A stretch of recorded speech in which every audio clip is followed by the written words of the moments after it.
Bonsoir à tous, bienvenue à UGC Ciné-Cité Léal. Je suis ravi de vous recevoir cette année à nouveau pour un festival qui s'appelle Le Directeur fait son cinéma. Le directeur, c'est moi, et le cinéma, c'est UGC Léal, tout simplement. Le concept n'est pas beaucoup plus compliqué que ça, c'est-à-dire que je choisis cette année 15 films. L'année dernière, c'était 21, mais là, je vais me prendre des petits week-ends quand même. 21 soirs de suite, c'était un petit peu chaud.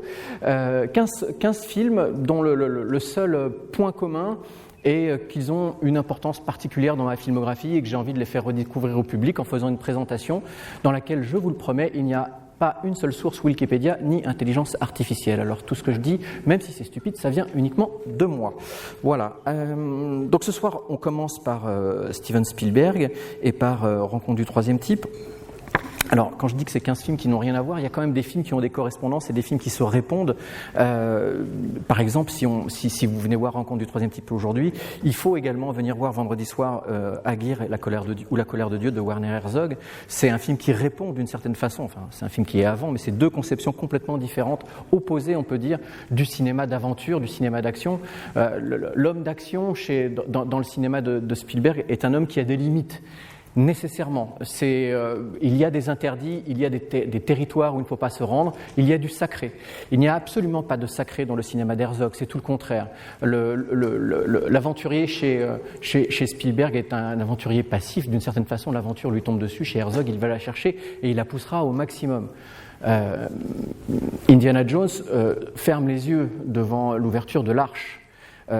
Aguirre, même s'il avait su à l'avance que l'arche allait le foudroyer sur le champ, il l'aurait ouvert tout de même. Volonté de puissance, volonté d'aller jusqu'au bout, même s'il y a échec. Ça, c'est vendredi soir. Ce soir, ça ne se passe pas du tout comme ça, c'est plutôt opposé.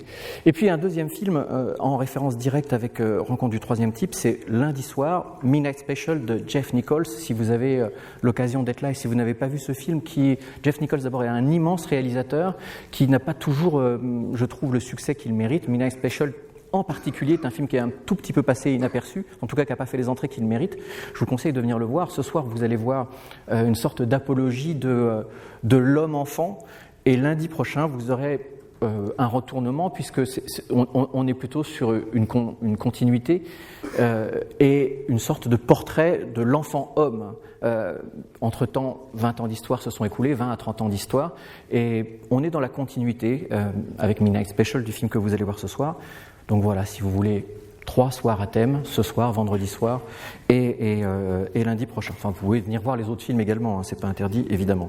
Ce soir, Rencontre du troisième type, 1977, Richard Dreyfuss, François Truffaut.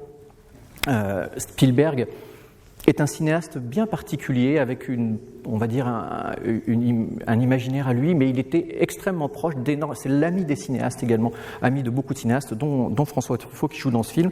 Et ce qui m'a donné envie de vous présenter Spielberg, c'est quand même, ça fait 3 ans que je fais ça, et c'est la première fois que je présente un film de Spielberg. Bon. Ça veut dire quoi ? Ça veut dire que alors je vais peut-être dire des horreurs pour certains. Ça veut dire qu'il n'est pas de la première sphère des réalisateurs pour moi. Je ne suis pas un fan absolu. J'imagine qu'il y en a parmi vous, parce que Spielberg est un cinéaste vraiment dans lequel on entre en cinéphilie comme en religion. D'ailleurs, évidemment, c'est un cinéma extrêmement religieux. Ce n'est pas mon cas. J'ai parfois des limites avec ce cinéaste.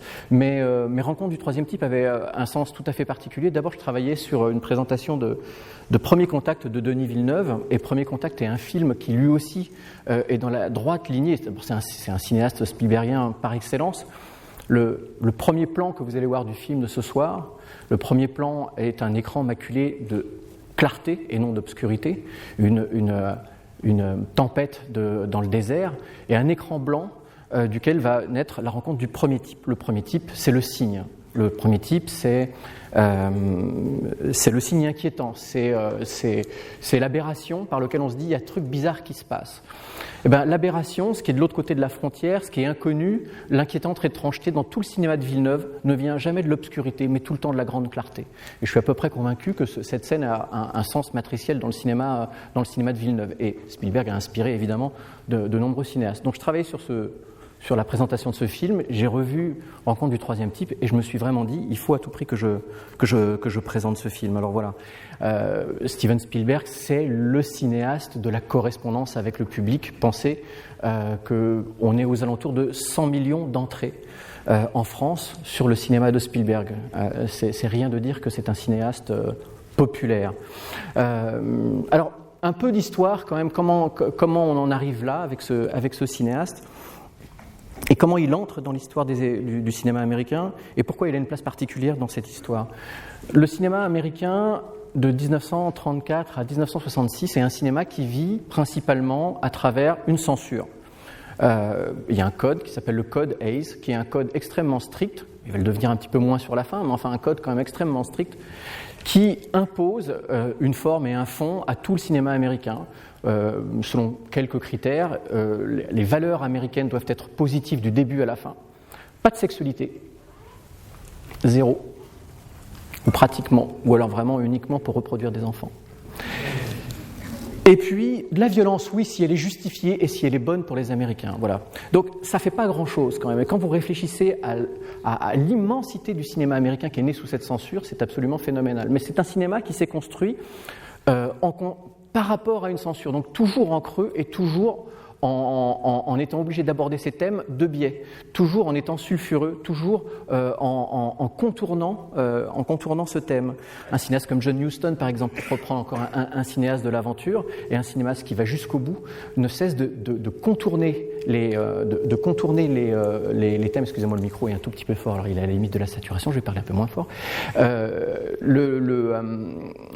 La possibilité de faire du cinéma d'action, du cinéma sulfureux et d'aborder les grands thèmes pendant toute cette période ne peut se faire que par le contournement, alors qu'avant le code, avant 1934, tout était permis dans le cinéma. La première définition, c'est Griffiths qui la donne, a girl on a gun, une fille et un flingue. Alors le flingue, pourquoi pas, mais la fille, c'est très masculin tout ça, hein, je suis parfaitement d'accord, mais à cette époque-là, c'était le cas.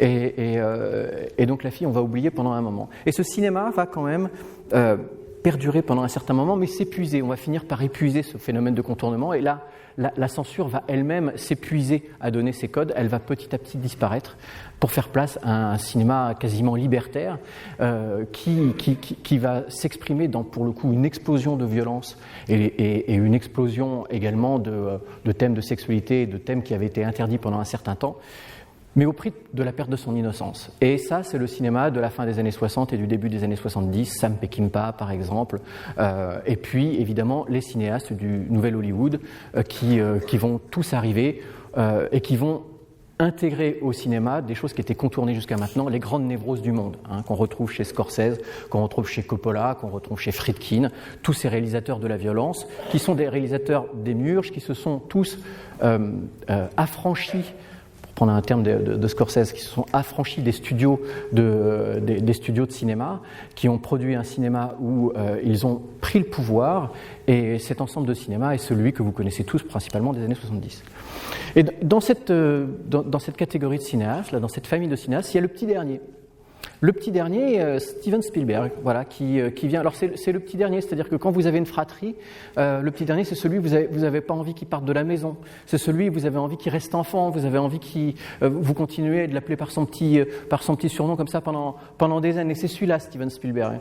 Et ça va ressembler à son cinéma d'ailleurs, parce que son cinéma va être un cinéma complètement à l'opposé finalement des cinémas de ses copains. C'est-à-dire qu'il va produire un cinéma non subversif. Il va produire un cinéma dans lequel la morale judéo-chrétienne est absolument assumée, présente.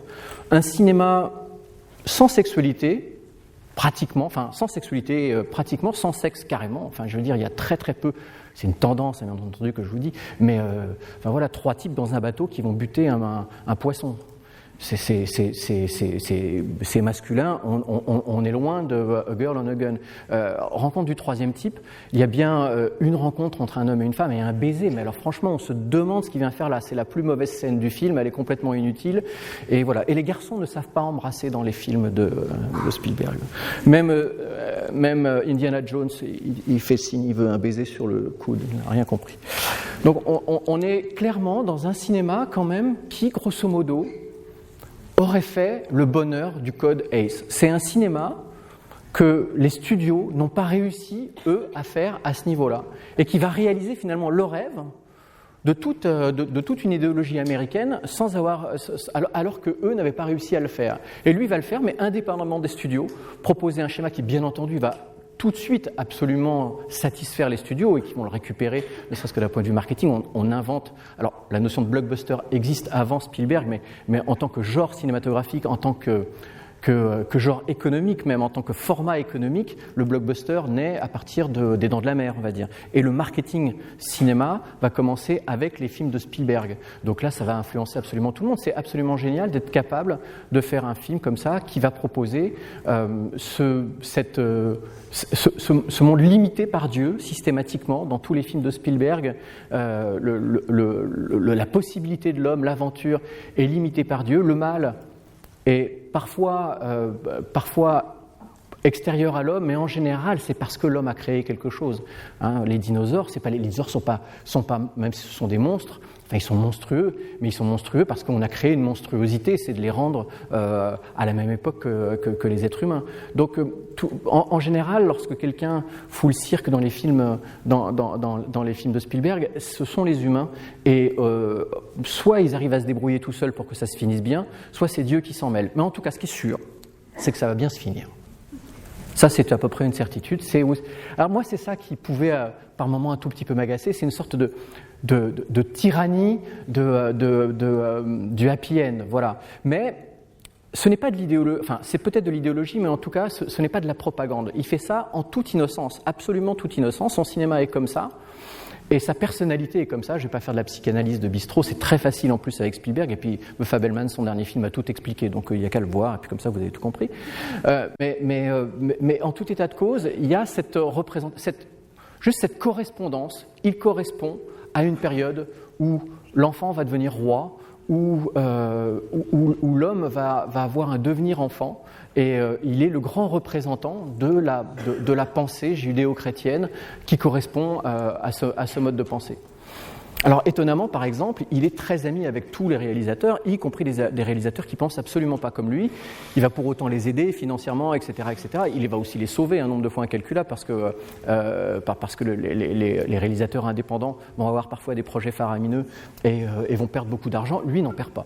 Donc il va aider pas mal de collègues. Mais par exemple, quand vous pensez à un cinéma comme celui de Joe Dante ou Joe Dante que je vous ai présenté avec Hurlement il y a quelques semaines, c'est un cinéaste à l'opposé en termes de pensée et d'idéologie. C'est un cinéaste purement naturaliste pour lequel il n'y a rien qui soit au-dessus des pulsions. Et ces films, même les Gremlins, finissent toujours de façon extrêmement amère. Bon, ça ne gêne absolument pas Spielberg. Spielberg va produire ces films. Il est à l'opposé du matérialisme de Kubrick.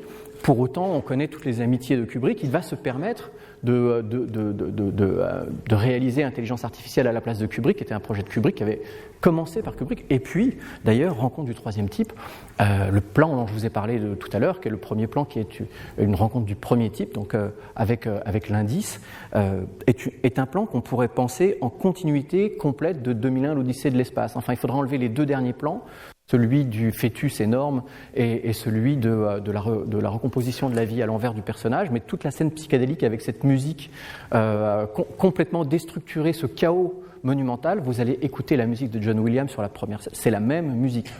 Donc on pourrait raccorder vraiment le film à ce niveau-là. Donc s'il y a quelque chose de génial chez Spielberg, c'est pas forcément dans l'idée qu'il traduit, mais c'est dans le purement cinématographique. C'est dans les idées cinématographiques et c'est dans la pensée cinématographique qui est une pensée qui a modifié la façon de penser au cinéma pour le plus grand public. Et je vais prendre un exemple, enfin c'est plus qu'un exemple, c'est un angle pour parler de ça. Ce qui a disparu avec le cinéma d'action et ce qui a mis le cinéma d'action en crise pendant très longtemps, c'est l'impossibilité de continuer de parler de la frontière. Ça, si vous étiez là avec moi l'année dernière, quand on avait fait toutes les années Warner, on a beaucoup parlé du cinéma de Hawks, du cinéma de Ford et du cinéma de la frontière. En gros, les États-Unis naissent sur un concept, c'est 7 États, je crois, qui ont leur indépendance, et ils sont sur la côte Est. Et ça, on va dire, c'est le monde civilisé. Et petit à petit, le monde civilisé va progresser vers l'Ouest, qu'on appelle l'Ouest sauvage. L'Ouest sauvage, c'est à chaque fois un déplacement de frontières, avec d'un côté la description d'un monde civilisé, d'un autre côté la description d'un monde à découvrir, monstrueux ou merveilleux, nature, tout ce que vous voulez. Les grands cinéastes de western ont travaillé sur ce concept qui a déplacé petit à petit la frontière. Puis la frontière est arrivée à l'ouest extrême, et là il n'y avait plus rien à dire. Mais en fait, quand on pense à cette frontière qu'on a repoussée jusqu'au Pacifique, c'est une frontière qui a toujours été un horizon, une frontière horizontale. Et que fait Spielberg ? Il lève la tête et il baisse les yeux. Et le premier plan des Dents de la Mer, c'est les tréfonds, les bas-fonds des océans, une caméra subjective qu'on sait être le monstre, bien entendu. C'est par là qu'on regarde. Et évidemment, Rencontre du troisième type, c'est vers le haut. Mais c'est pas juste vous dire d'un seul coup un changement de thématique. D'abord, ces thématiques existaient déjà. Il y avait déjà des monstres marins et il y avait déjà des films qui se passaient haut. Mais c'est juste la capacité qu'il a eue, formelle et poétique, son génie est poétique, de déplacer l'horizon vers une verticalité et de donner la possibilité, du coup, d'ouvrir les possibilités complètes à toutes les directions et à la verticalité. Je vais prendre un autre plan des Dents de la Mer, qui est un plan extrêmement célèbre au milieu du film. La première entrée dans le plan, j'allais dire apparition, mais c'est pas une apparition, c'est une entrée dans le plan du requin pour la première fois. On est sur ce bateau, il y a les trois personnages, et les trois personnages sont sur des niveaux différents du bateau. Il y a un jeu de champ contre champ sur les trois personnages qui peut-être petit à petit se décale et qui fait qu'on a de plus en plus des plongées et des contre-plongées importantes, petit à petit, comme ça, comme si de rien n'était, qui fait que sur un plan, on est en haut du bateau, en subjectif sur un des personnages qui regarde vers le bas, et en fait tout l'écran est pris par la mer quasiment. Et le requin entre dans l'écran, non pas par le haut, non pas par le bas, mais en trouant l'écran, en venant complètement au milieu de l'écran. Ce plan est absolument génial, c'est une invention prodigieuse. La vraie question, au cinéma, c'est comment on entre dans le plan. C'est comme ça dès les Frères Lumière, et personne n'était encore entré dans le plan par le centre comme ça. Mais en fait, c'est un basculement. Et ce basculement, c'est la possibilité pour le vertical de devenir horizontal. Voilà. Il y a un plan comme ça, merveilleux, dans le film que vous allez voir ce soir, Rencontre du troisième type, qui est la rencontre du deuxième type. La rencontre du deuxième type, c'est la rencontre avec la technologie. C'est la preuve par la technologie que nous sommes en présence d'une force autre. Alors, je ne vais pas vous décrire ce plan, parce que là, je vous spoilerai, mais c'est un plan qui est dans le même idée et qui est absolument génial et qui n'avait jamais été fait avant au cinéma. Et puis, si on pense à la guerre du monde, les tripodes, les vaisseaux des extraterrestres étaient dans le sous-sol américain, planqués depuis des millénaires. Voilà. Et puis, qu'est-ce qu'il fait Indiana Jones ? Il creuse. Bref. Alors, la rencontre du premier type, je vous ai expliqué. La rencontre du deuxième type, je vous ai expliqué. La rencontre du troisième type. Tout le monde n'a pas le droit à la rencontre du troisième type.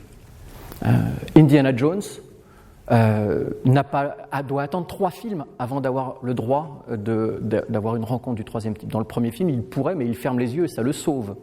Il n'aura donc pas de contact direct avec la force supérieure divine qui lui est interdite dans le premier film. Non, il faut qu'il attende le troisième.